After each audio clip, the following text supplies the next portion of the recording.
That's right, ladies and gentlemen, and everybody in between. Welcome once again to the SYN Shop podcast. I am, of course, the Mighty Pong. And I'm Crux. And this is the SYN Shop podcast. And on tonight's show, we have got a special guest for you. We have got Dr. Popular, live and direct from the great state of California, who's there it is. There you go. And we'll be talking with him here in just two shakes of a lamb's tail. But first, before we go there, quick announcement on the shop. Now, the SYN Shop is a maker hackerspace located in Las Vegas, Nevada. Now, we offer the tools and equipment that you can use to make pretty much whatever you can think of. Right now, we're closed for renovation, so you're going to have to wait a little bit to come check out the shop. But our members are currently working as hard as they can to get the shop back in action just as soon as possible. Now, if you're in the Las Vegas area and you'd like to help, join our Discord and check out the shop build-out channel to see what you can do to get the shop back in action.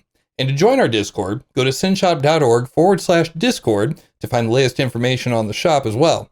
Now, to make sure you're notified of future events, including virtual ones just like this one, you can join us at meetup.com/SYN Shop. And with that, ladies and gentlemen, once it updates, there he is. Dr. Popular, welcome. Thank you, Crux and Pong, the Mighty Pong. It is great to be here tonight. Thanks for having me. Hey, no problem, no problem. And you know, you're among friends here. You can drop the honorific. Just Pong is good. Okay. But I am still Dr. Popular. Please do well, hey, you didn't spend 6 years in popular school just to be called Mr. Thank you. So, no, yeah. My dad is Mr. Popular. You can just call me Doctor. There you go. Nice. So, okay. So who in the world is this guy? For people who are members of the shop or you know, shop adjacent, this might be a stranger to you. But he is an all-around maker guy. Okay, so I'm going to run through the list here. Yo-yo, professional yoer. What is the correct term? I had three different versions in the notes. Yo-yoer. Yo-yoer. Okay, excellent. Yo-yoer, yo-yo maker. If you were the mother of yo-yos, would you be yo-yo ma? I'll move forward. Yeah. Musician, card game maker, and writer of zines. Yeah. So all around doer of many things. So I guess first of those, and also blockchain enthusiast. Ooh. Okay. Ooh, no. Blockchain learner.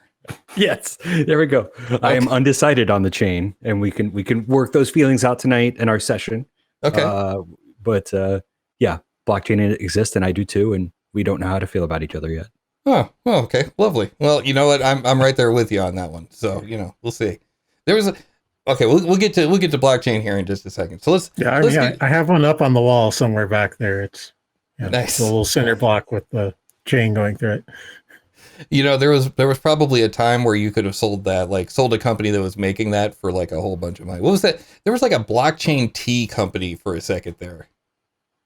You know what I'm talking about? There was a company that it wouldn't surprise me. I didn't hear about it, but also wasn't a huge blockchain person. So they were selling NFTs that you minted. These jokes will make sense to very few people, but yeah, they would be minted NFTs. Okay. I know just enough to get that should be funny. No, it shouldn't be funny. But not enough to know why. No, I'm a big fan of puns, so please pun it up. Okay, so I guess the way that I came to know of you is through your yoistry. So you have been a yo-yoer, a master of the yo for quite some time. How long have you been doing that? 23 years in this March. I first started yo-yoing. I lived in Nashville. It was my 21st birthday, and I thought I'd fly to Seattle, Washington, drive to Olympia, Washington to get signed to K Records. This was my plan. Obviously, this is how people get signed onto record labels. They just fly and show up and say, hi, I make music, and you should, yeah. They got my demo, and they were like, hey, if you're ever in town, you should swing by. And in my mind, I'm like, oh, this is happening.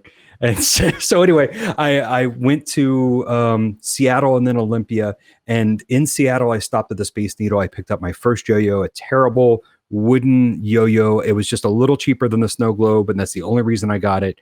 And played with it for like a week when I was in Olympia. Came back to Nashville, still not signed to any labels. Wow. And this guy was opening a yo-yo store that day. Like he was stocking the shelves with yo-yos, and I had a yo-yo, and so he thought I was an expert. He hired me to be like a salesman. Pretty shortly after that, I became the manager of that shop, and I'm just 21. I've never managed anything, never sold anything actually before this either. And within a few months, this giant yo-yo boom happened. And it, kind of started in Hawaii and hit the West Coast and traveled forward. Oh, I got the glitch going. Anyway, I was right at the beginning of some massive yo-yo boom and just got paid to work at a stand yo-yoing. That kind of thing is really cool. Like those happy accidents, where you just happen to be there. Like if someone would have priced it differently, you'd be in a whole different place. Like you'd probably live in a different state. You would literally you would probably have a whole different hobby, a whole different life. It's just that day a yo-yo was on sale. I didn't know that before just now. That's amazing. I mean, everywhere I've lived since then has been moved because of yo-yo. St. Louis and Chattanooga, Minneapolis for 4 years. I went there to manage a toy store, and even San Francisco. I just flew out for a weekend show, for one show called the Monsters of Yo. And so I flew out for that, and I just loved the neighborhood so much I never flew back. So literally everywhere I've lived since I was 21 has been directly because of yo-yoing. It's been great. And it's opened up all sorts of other doors for me, outside of yo-yoing too. What kind of yo-yo scene existed in St. Louis?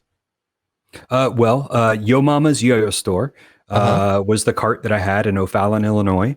And so there was the big boom in 98 or 99. Okay. And then the guy offered me the chance to buy his business, which at the time was 10 kiosks. And I just was like, okay, the boom's not going to happen here and here and here and here again. So let me go to somewhere he didn't open. There wasn't a yo-yo cart in St. Louis. So I bought the business for him. I opened that cart. I had the worst year of my life, lost all my money. The yo-yo market was absolutely flooded. I'm selling yo-yos for $15 to $25, and the Toys R Us has them for 99 cents on clearance. Right. It was terrible. Terrible. No good. That's not a good yo-yo scene in St. Louis. Sorry, St. Louis.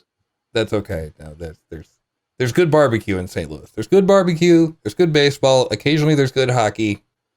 Other than that, just keep on going till you get to Kansas City if you're coming from the East Coast. So man, that's awesome. So you actually make and you don't manufacture them yourself, but you make your own yo-yos, right? Yeah. So as a yo-yo professional, you can make your living, designing yo-yos and having a yo-yo company. You can make your living by doing birthday parties and bat mitzvahs and car dealership openings. Or you can make a living by going from school to school to school and do a half-hour performance. Loosely, you have to kind of associate it with an anti-drug or some sort of positive message, in the loosest way. You're and this is the physics of gyroscopes or whatever, right? And by the way, don't do drugs. And then you leave the yo-yos at the front desk, and they sell them for the next week, and they get a cut, and you get a bigger cut.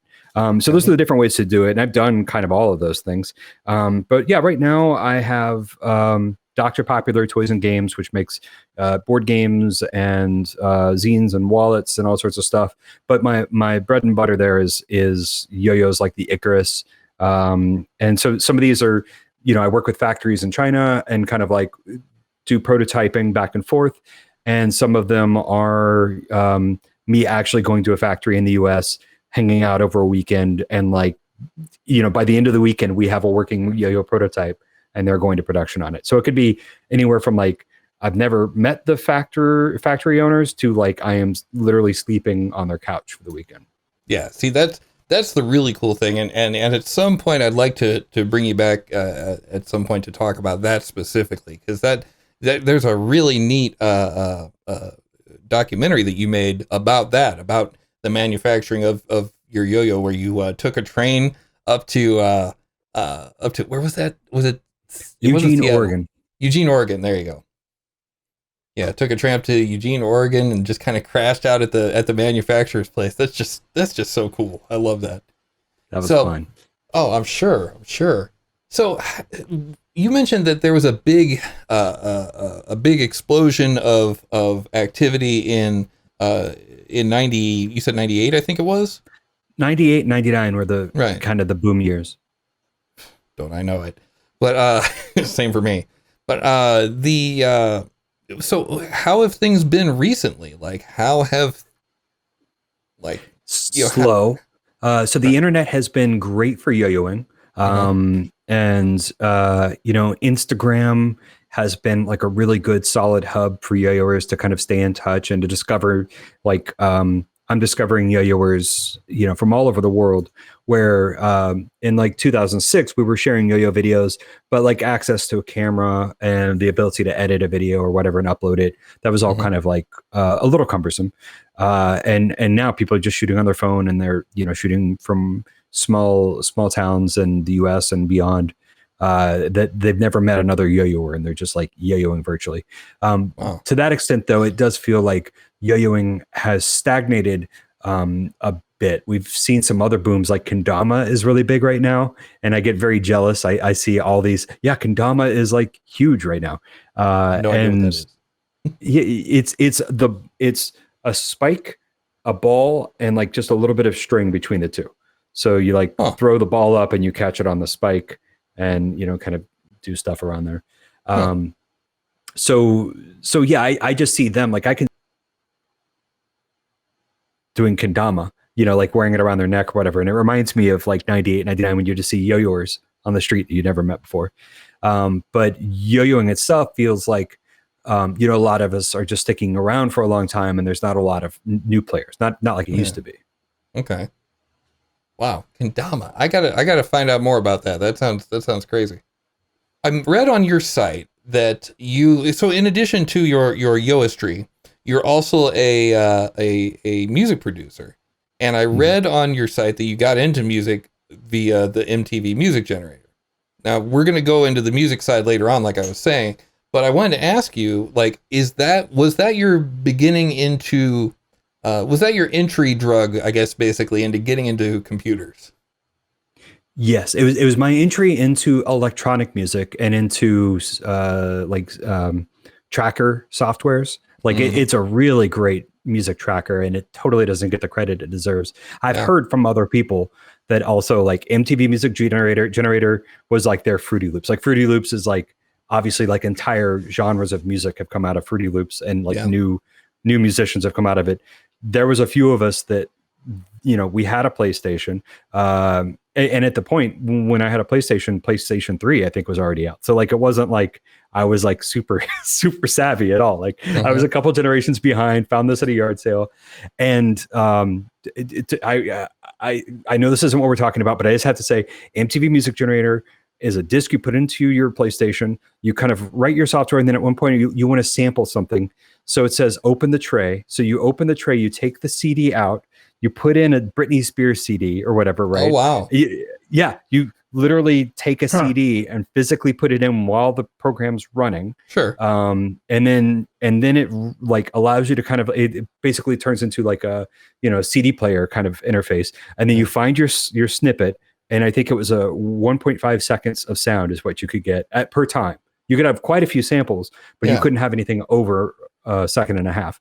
And, so that was the process. When you were done, you put back in the Music Generator software, and then went back into composing.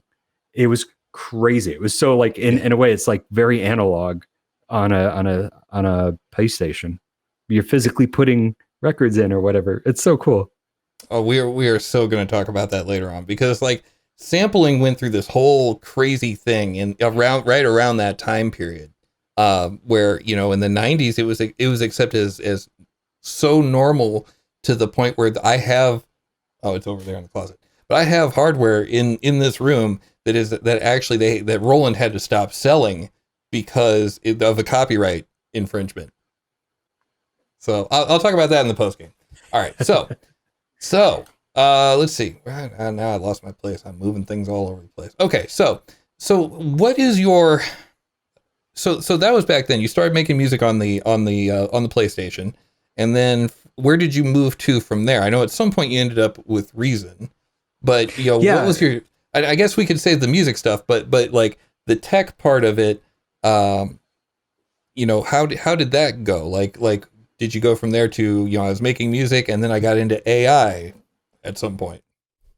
So I was making music long before MTV Music Generator. That was just my foray into like one-man band electronic music stuff. So like I grew up, even though I was in a small town, we were forming punk bands. Like we were doing shows. We were like inviting bands to come on tour or whatever and be like, hey, stop here and play at the, the National Guard Reserve or whatever. So we were playing music for a long time. But then when I started traveling, and I was only living in towns for short times, I didn't have people to play with or whatever. And that's when I got into MTV Music Generator. And after that, I got into chiptune. So I was making music on Game Boys. I was circuit bending a whole bunch. I was a very late adopter to going over to Reason. As a matter of fact, to give you an idea of how backwards I was, instead of buying a computer, which I don't know how much that would have cost in 2001 or 2002, but instead of buying a computer, I spent $600 for a CDR that allowed you to plug in audio externally. So you could like plug in a record player, or you could plug in like another CD player. If you wanted to rip a CD player, you'd literally plug in a CD player and just audio in. And I would just have a mic and I would capture all my samples, playing guitar or scratching records. I would do that onto a CDR and then use MTV Music Generator. That's how backwards I was. I should have just spent that $600 on a computer, but I was just super scared of it. I think there's something about Game Boys and things that just make it like it's less scary. It's just easier to get into. That's interesting. Okay, yeah. No, yeah, I mean, using the tool is kind of sometimes it takes a bit to make that leap to go up to the next, more advanced tool. So yeah, absolutely. I see that a lot, and I even do that myself. I kind of grew up on Reason. I've been a Reason user since 4, and I've kept my license updated. Actually, that's not entirely true. I've been a Reason user since 2. I've been paying for it since 4. Yeah, I was gonna say, somewhere in there was some unpaid use. There maybe demo use, for trial purposes for about 4 years. But so I guess what I'm trying to say is like you get used to the thing that you get used to, and that's the way that you like to work. And changing from that is really difficult. Like I started out using Cakewalk originally, if you want to be, back in the way back. It was just basically MIDI, and that's it. And then from there, it was a pretty easy transition over to Reason. Do you feel like the tools that you use influence what comes out directly, or do you think it's just like it makes me more comfortable, so I'm able to do my thing easier? So I am very resistant to change, like you were talking about. So there's been times when I wanted to do something better and I knew how to do it, but I just didn't want to do it. As an example, making music on Game Boys, I use Nanoloop software when I probably should be using LSDJ for the way I'm kind of designing my sounds. It's way more powerful. You can shape the waves and do all this crazy stuff. Where Nanoloop, I can go in with my eyes closed. I can write a song at this point. I've made 4 albums on Nanoloop. I can bang them out. I love doing it. But that's just an example of like, I know what I should be using and I just can't get myself to change. And yeah, I mean, when I write with different software or different, tools, you definitely write towards the tools. So like when I'm pulling a guitar out, it's going to sound it's going to be structured in a totally different way than if I had started on my computer. As a matter of fact, I think my favorite songs have been when I've kind of done both, like when I've written on my guitar and then tried transcribing that song, not writing the song in Reason, but like rewriting the song in Reason. And then I had kind of a much more musical thing going on. So you write it in another program, and then you basically rewrite it in Reason?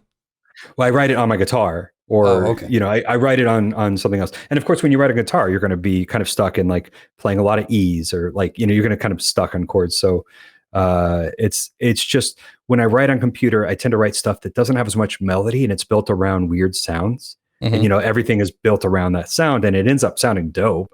Like no complaints, but there's something about writing on your guitar and then coming back and turning that into a Reason song, and then that there's a musical structure there, and it's not just built on a sample. A little rambly, but yeah, the software that I use, or the tool I use, absolutely will get me a totally different sound. I'll just write differently. It's like a totally different part of my brain working. See, I have you seen this thing called what is it called? Vochlea, Vochlea. It's the coolest thing ever. Like I think Facebook finally has my number as far as my algorithm is concerned, because they keep serving me this stuff that like I gotta buy it, I gotta do it. And this is one of those things. But it's a microphone that plugs into your PC, and you basically make noise with your mouth, and it will translate that into MIDI information. Yeah, and I've seen that. It's so good. Like, it's amazing. Like, there's a video with Andrew Huang. I was talking about it last week. There's a thing where he just does like a beatbox type of thing, but he's got every single different sound that he makes with his mouth wired to a different beat of the amen break. And it just sounds sick. I mean, he just beats it up. Like, it's just amazing. But anyway, actually that kind of like brings us back sort of to computers, because there's a whole lot of crazy stuff now that's utilizing AI in the world of music. So we did a show, I've talked about this a billion times, but Spleeter. Have you heard of that? Mm-mm. Okay, if you like making loops, Spleeter is the deal. What Spleeter does is it splits your song. It splits just a stereo audio track, right, into its distinct parts, right? I'm talking a full song, right? Vocals, bass, all that. It'll split the bass, the vocals, the guitar, piano, and everything, our drums, and everything else. I've got those sort of mixed up, but you get the drift. And it does it really well. Like, it does it so well, we got a copyright strike on that episode. but yeah, it's still up on YouTube. We actually won that one. But the point is that the use of AI right now is just absolutely crazy. And you had mentioned that you made you did some experiments with an AI generator that was for dungeon mastering. You know the story I'm talking about.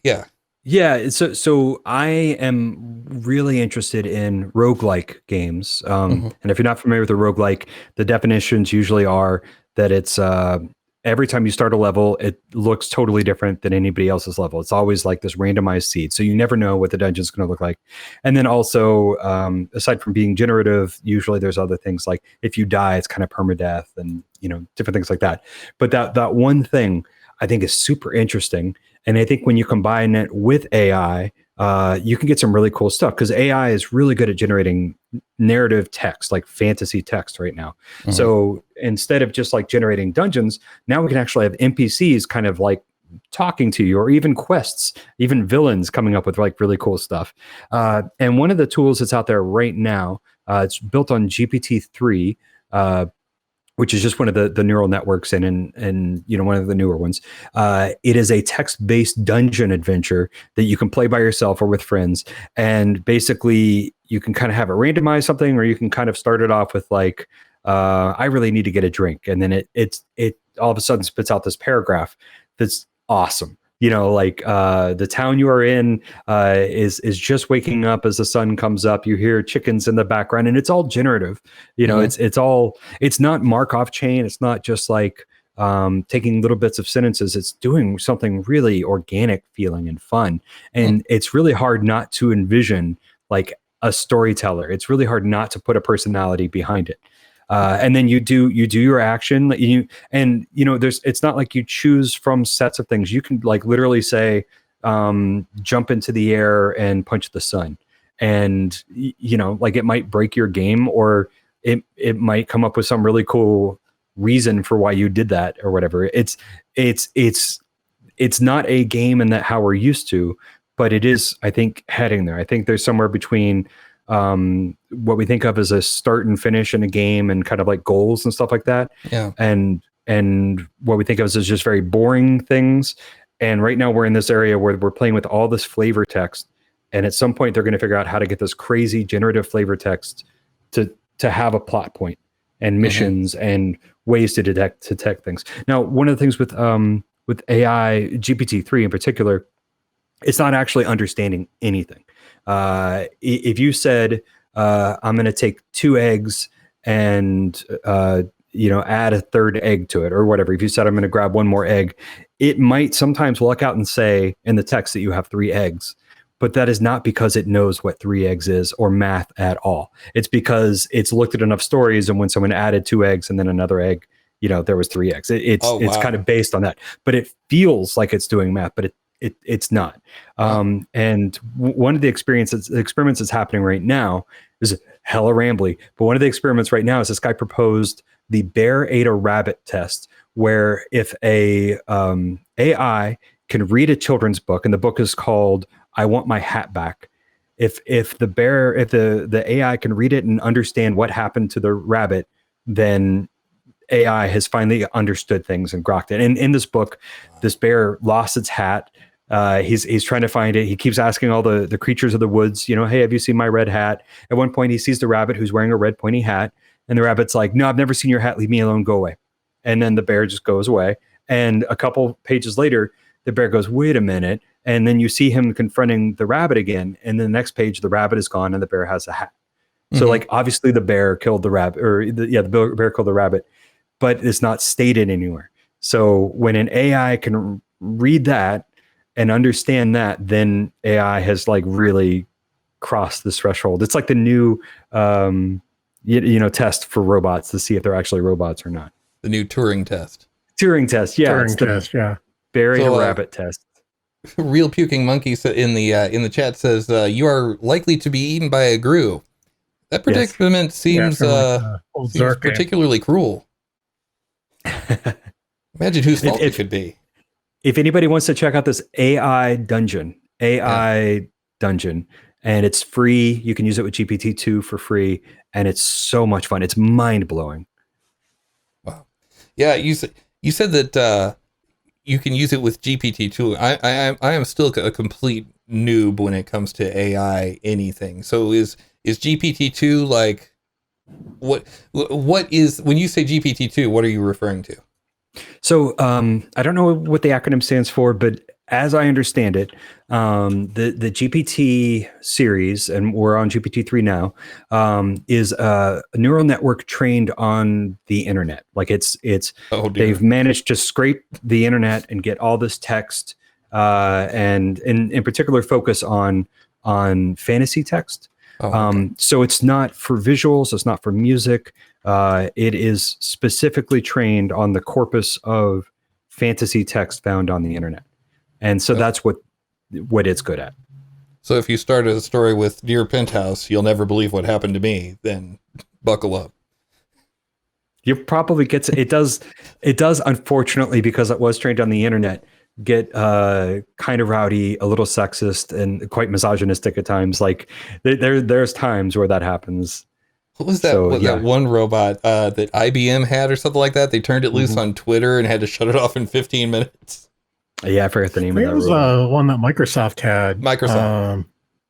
And 4chan got a hold of it. Yeah. And did what 4chan does. Ruin everything. Yeah, pretty much. Yeah. So not to ruin anything, but we are, of course, at the top of the hour. That's the part where I tell you that if you're watching us here on Twitch, then you got about another half hour of show left. We're here with Dr. Popular from the great state of San Francisco, and close enough. But we're talking all about music. We're talking about computers. We're talking about AI. In just a minute, we're going to talk about blockchain and how that interacts with yo-yos. The answer just may surprise you. But one thing that won't surprise you is how to get a hold of the shop. That's because it's a piece of cake. Just go to synshop.org for more information about the shop. And if you'd like to find out more information about our upcoming events, including virtual ones just like this one, go to meetup.com/SYN Shop for more information on that. Also, I forgot the day, on Monday, we got a project stream coming up. I had something I was going to announce. Oh yeah, that's, we just rolled out this brand new thing on Monday nights where that's you watching the thing, can control our scenes. So if you're like, oh no, this is boring, I want to watch his camera or his camera, you can do that. So it's pretty awesome. Come check it out. Monday, 7:30 right here. Okay. And we're back. Blockchain. So now, how did you start? So first of all, let's see. Do you want to give the background on blockchain, or do you want to just go for what your idea is? So I think before we talk about anything blockchain, okay, it is quite likely that anybody watching this has more information than any of us. I am sure that myself will get something wrong, and other people will get something wrong because we're all still learning about it, and the technology that powers it is super confusing. And yeah, so that out of the way, I'd love to talk about blockchain, and I could just kick it off. I could say what I'm thinking about doing. So. Cryptocurrency happened. We're not going to talk about Bitcoin. I know that some people's eyes start to glaze over when they hear the word Bitcoin. And what we're going to talk about are NFTs and crypto art and the kind of cryptocurrency art thing that's happening right now. So what's happening is, for a couple of years, people have been using a form of cryptocurrency to make art rare. And digital art has not normally been rare. Now, when I make a painting, there's one copy of the painting, and thus it's scarcity. When you make an MP3 or a GIF, it's very easy for someone to just copy it or whatever. Like, the only thing you could do to make it scarce is to hide it at first. Hide who you're playing it for. But there's not a way to kind of add ownership or scarcity to that. So what people are doing is using NFTs, non-fungible tokens, which just means it's a way to make a piece of art digitally rare. So there's the blockchain, which is the decentralized database. There's cryptocurrency, which people use to spend money, and there's crypto art, which is art that is associated with an NFT. And only some people are allowed to own that NFT. It could be one person, it could be 25 people. Usually they're going to buy that right to the NFT with cryptocurrency. But yeah, when you create art, you mint it. You mint the digital art, which means it is now in the blockchain, and there's an NFT associated with it, along with kind of a list of rules of how many people own it. And, sometimes I think those rules also might include, if they ever sell it, you get a cut of the sell, like some kind of contractual stuff there. And this market basically blew up last week. Actually, it blew up about a month ago with Meeple. So people have been doing this forever, but this artist named Meeple, who's been doing over 5,000 days of art, like a digital piece of art every single day, he minted his first pieces. They went to auction, and they're thousands of dollars. And since then, digital artists and everybody else has been trying to figure out how they too can profit off of minting their art, off of the NFTs. So there's this gold rush right now, and it's super confusing. When you own an NFT, when you own a gift that I made, what does that mean? I mean, it means that you own it, that you can brag about it, but you can't print it or put it in a commercial. When you buy an MP3, you don't have the right to use it commercially in your film. Right. It's the same thing. You have the MP3, you paid money for it, but you don't get to do whatever you want. Right. But it's getting really confusing right now. I mean, there's this weird area right now. And so I wanted to explore that, and I wanted to mint a yo-yo trick that I created. The trick is called Skin the Gerbil. It's one of my most popular tricks I've ever created. It's actually like a required contest trick for some places. So like one of the ladders, you do rock the baby, walk the dog, skin the gerbil. So I wanted to. It's my favorite trick, walking the dog. Yeah. I wanted to try minting it and seeing what happened if I put it on the blockchain. So that's where I am right now. I got this idea on Monday. I've been interviewing people, and kind of understand how I'm going to do it, but there's like a lot of issues that I'm kind of going through about whether or not I should actually go forward with it. Mm-hmm. And I really do want to go forward with it. And if someone were to ask me, okay, this guy just bought your trick for $10,000. Does that mean he can tell you not to do the trick anymore? Like, I'd say no. Like, I don't know what they get. Like, this is one of the weird things. I don't know. Like, he owns the trick, but I don't know what that means. So that was going to be my next question. Like you had mentioned earlier, if someone buys your, like if I made a song, or like you're saying, like, you make a GIF or even a zine for that matter, right? Mm-hmm. So how does that affect the end user? So I sit down and I'm like, oh, I'm going to look at my thing that only I have, right? So you sit down at your computer and you can open the file and be like, there it is. Yeah, it's even weirder than that, because there's a really good chance that other people can still see the art, right? Like, you can't stop people from seeing the art. It is a GIF, so you don't have to have some sort of fancy browser. You don't have to open a crypto wallet to look at your art or whatever. Mm-hmm. It's just ownership. You still see the same amount. Now, some people do tuck in the token, they or in the hash. They tuck in like maybe like a little bit of extra information. So like when you buy this thing, it unlocks a URL to a music video that no one else had seen before. And maybe it's even marked as, maybe it's unlisted or something. But to answer your question, if you bought that GIF, anyone literally that was looking at that website also could have just right-clicked and saved that GIF. They just don't own it. Yeah. So it's not about how you enjoy it, other than, owning it makes you enjoy it more. In theory. I'm not an advocate for this. Sure, I'm just saying this is what I understand. But it's interesting because it's a way to restore scarcity to something that wouldn't have it, right? Mm-hmm. I mean, there was a time, when I would play records that there was only 1,000 copies of, and that was one of the things about it, is like, no, if you want to hear this, unless you know one of the other 999 people that bought it, I'm your guy. You know what I mean? Yeah. So like, it's interesting. I like, usually when a song like that takes off, everyone's going to repress it. It's fine. But for that month or two though, so I guess what I'm asking is like, back then it was easy because you've got a tangible thing that you can hold on to. But when you're looking at something like this, it's a whole different beast. It's a whole different, like, because you can't stop someone from, plugging in a recorder to the audio output and completely bypassing any security that you would put on that MP3 if you made a song, or you can take a screenshot of any GIF. So it's interesting. Like I guess the enforcement of the rarity is going to become the thing, isn't it? Mm-hmm. Yeah. That's all that has happened, is they found a way to make digital art rare. Right.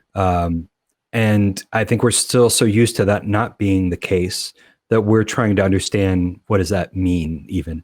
And that's what's super exciting about it. Like that, and digital artists are making bank right now. And a lot of it feels because there's this sort of gold rush investors. That's what it feels like. Is like, people are making art and people are buying art, and the only thing that they're really caring about is an investment, not art. Mm-hmm. Or supporting people. That's what it feels like right now.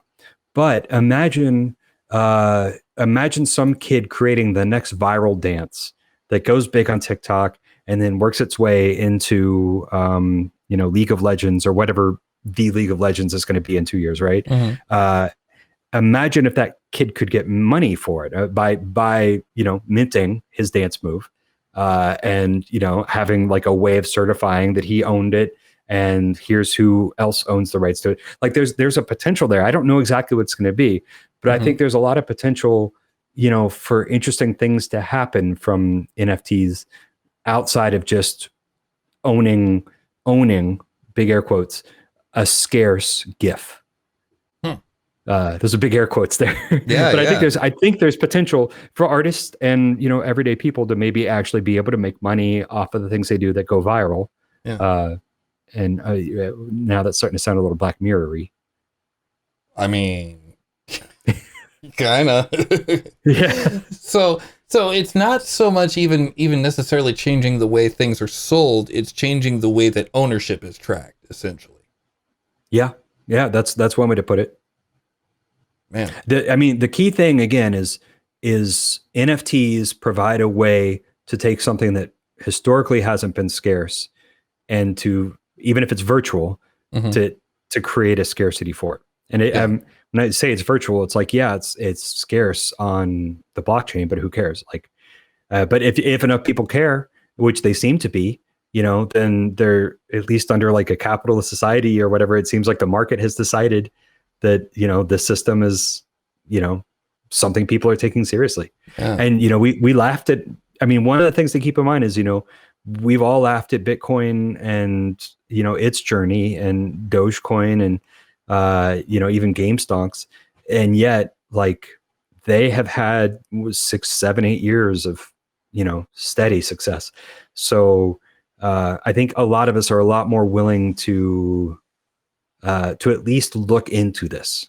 Now, I want to talk about, if we can, when you use the blockchain, it turns out it is extremely wasteful.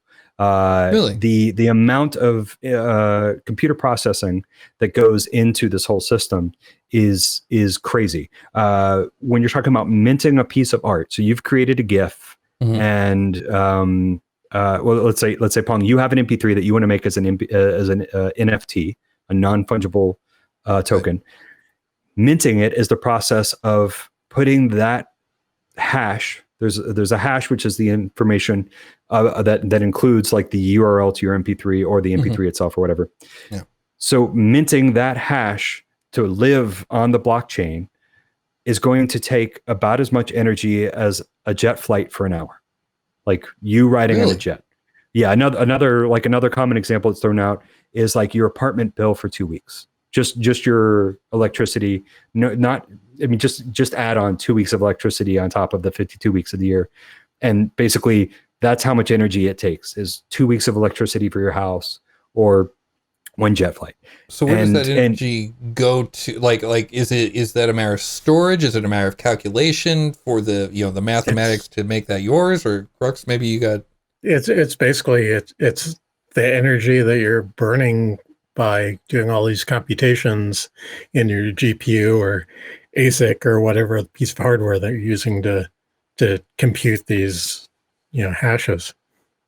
And so it's that expensive, computationally speaking? Very computationally expensive.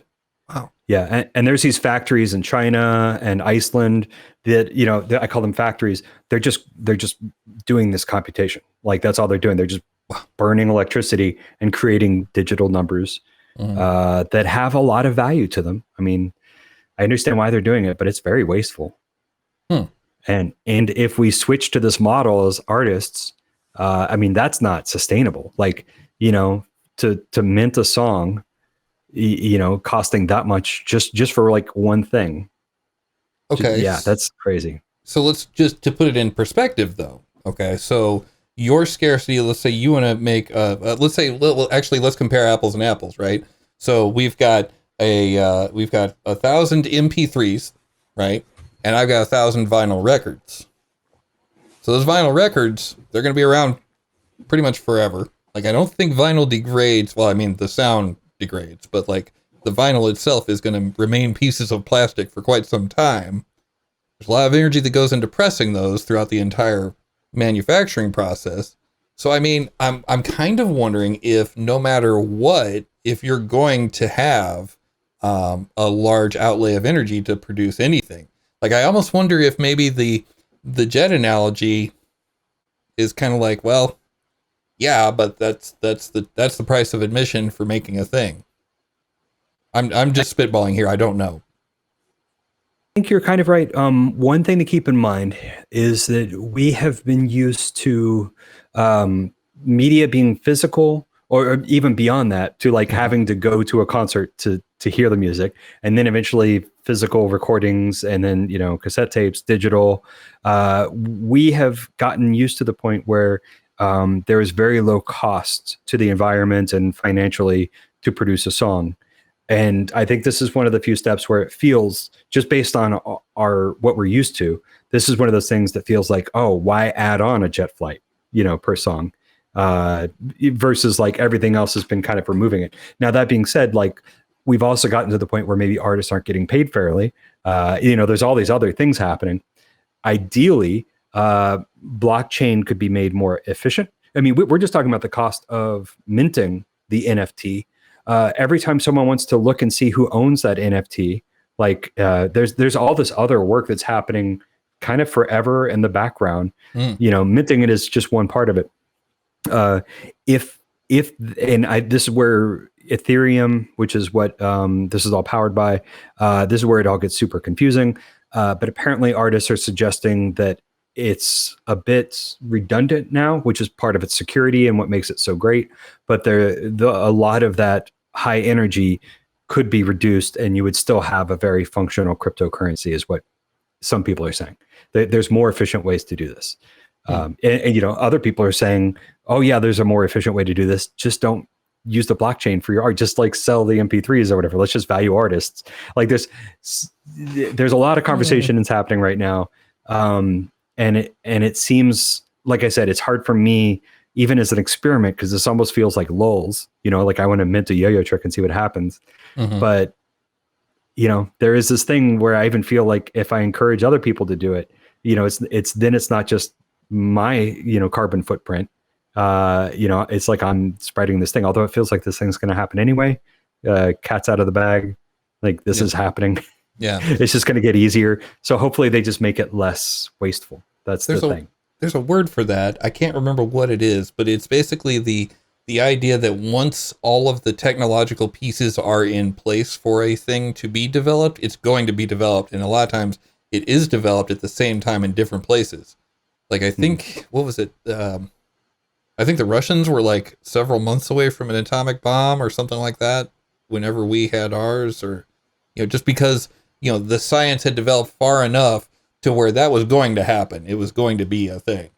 So it's interesting. Yeah. Certain steps have transposed and it's inevitable. It's just a matter of who actually does it. Who does it first. Yeah. And I guess to your point, who copyrights it? Because that's a big part of it too. Who's got the patent on the idea, at least, not talking about nuclear bombs, but like as far as, who has the idea for this yo-yo trick? You know what I mean? Like, so that's interesting. Like, I think you'd probably have better luck if you made it, this is just me spitballing here, but I think you probably have better luck if you made it the right to perform that trick. Because then you can actually enforce it. Then it's actually enforceable. Like, you'll see them at a contest and you can be like, hey, I don't know how. Enforceable. I mean, that's an interesting point. There's one thing that this whole conversation brings back up is ideas of ownership and rights and, things like that. There's a lot of interesting things that we're rediscovering or new problems that we're discovering. But like, yeah, if so a lot of people might be skateboarders. If the guy who created the kickflip said, you can't do the kickflip unless you pay me $100, what would have happened? Right. Like people probably would have done the kickflip. Courts wouldn't have, yeah. So like, that's kind of what I'm exploring with the yo-yo trick is, I don't think I could tell people, although it would be fun to see if I had a way to like sell it and find out what that person claimed they could do and then just see what happened. That would be really interesting. Yeah. So if someone bought Skin the Gerbil, which I think I'd probably sell 25 copies of or something. I don't think I'd just sell one. But if someone bought Skin the Gerbil and said, okay, I own this, no one else can do it, I would love to just grab some popcorn and just see what happens. Yeah. That'd be fun. So yeah, you'd have to find like a lawyer that's used to dealing with like blockchain law or, like some kind of like maybe a like cryptocurrency lawyer. I'm sure there's one out there. Yeah, someone that has at least like 20 years experience in it. Yeah, exactly. Yeah, God, that was the worst. Look, when you're looking for a job and they want 20 years of experience, or like they want 10 years of experience in something that came out 4 years ago. It's like, yeah, I see that all the time. Yeah, totally. Yeah, I got 8 years of Tableau experience. No problem. I think the one that I saw that in related to that is like the guy was applying to it. And they wanted like, I don't know, say 10 years of experience in X thing. And he's the guy that actually created X thing like 5 years ago. Yeah. So he didn't have enough experience for the thing that he created. God. I mean, he totally should have just faked it anyway. Because they're not going to, anybody that puts that in there is not going to check. they're not going to know. Oh my goodness. So, go ahead. What were you going to say? I was just going to say, going back to that opening joke I made that was really brilliant. I just want to recap. You were talking about teas, and I just want to recap. Minting is when you take a piece of art and you create an NFT that lives on the blockchain. And NFT, non-fungible token, is what that is. So now, going back to the opening joke that I made before we started the show, and I said, if they did make a blockchain tea, it would be a mint NFT. There we go. Now I get it. Now it's funny. At the beginning of the show, I had no idea what the heck he was talking about. I was like, I know enough to know that's probably supposed to be funny, but I don't know what an NFT is, so I'll just laugh. I'll give him a courtesy laugh. So I'm glad to just, Okay, now we've explained the joke, which always makes it funny. Always. Cool. Yeah. The only way to make it funnier is if you continue to explain it, or you can also explain the explaining of it. But you have to go long enough for it to become funny, because you go through this like period where it's not funny. Yeah, there's a curve where it's not. And right. It the unfunny funny valley. Yeah. Exactly. Yeah, that's totally it. Yes, the unfunny valley. I love that. That's awesome. All right. And you got to know when to get out, and that's the right time right there. So one thing that it was super interesting to me going through all this stuff is like how many freaking things you do.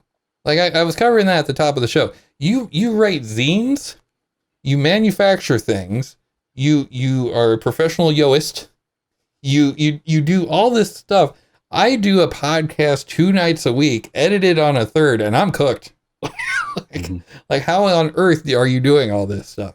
Like, so how do you keep? Yeah, go ahead.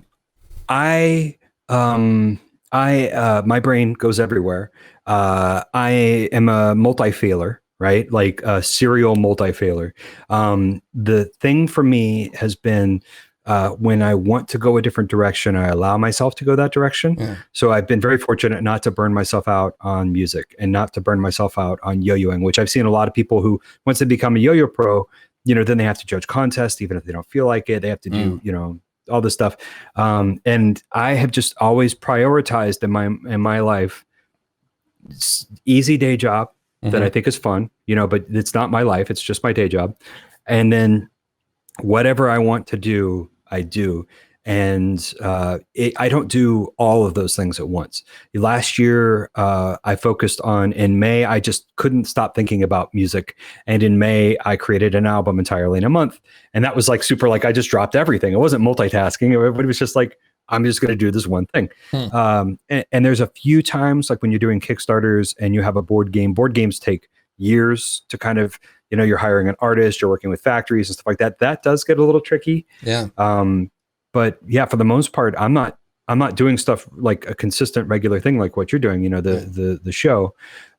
This year, I just have found myself like totally just drawn to yo-yoing again. Like I never stopped, but it's all I can do now. I'm making yo-yo videos. Yeah. I'm releasing new yo-yos. I'm talking about this yo-yo blockchain thing.